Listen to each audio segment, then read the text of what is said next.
রোজা রেখে নামাজের অবহেলা কইরেন না। রোজা রেখে তারাবির নামাজটা মিস দিয়েন না। রোজা রেখে সাহারি খেয়ে ফজরটা না পড়ে ঘুমায় যেন না।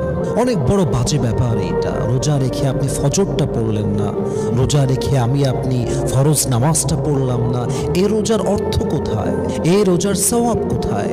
তারাবির নামাজ পড়তে গিয়ে আড্ডা চলতেছে, ছেলেপেলে আড্ডা দিচ্ছে মোবাইল ফোনে, বাইরে এই সেই হাবিজাবি করতেছে, নামাজের কোনো খবর নাই।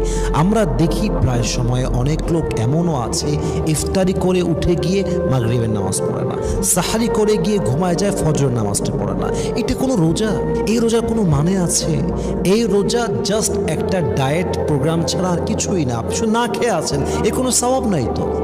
আপনি যে রোজা আপনাকে নামাজি বানাতে পারলো না, যে রোজা রেখে আপনি 5 ওয়াক্ত নামাজ পড়তে পারলেন না, ওই রোজার সওয়াব আল্লাহ আপনাকে কেন দিবে রে ভাই? 5 ওয়াক্ত নামাজ তো আপনাকে রাইট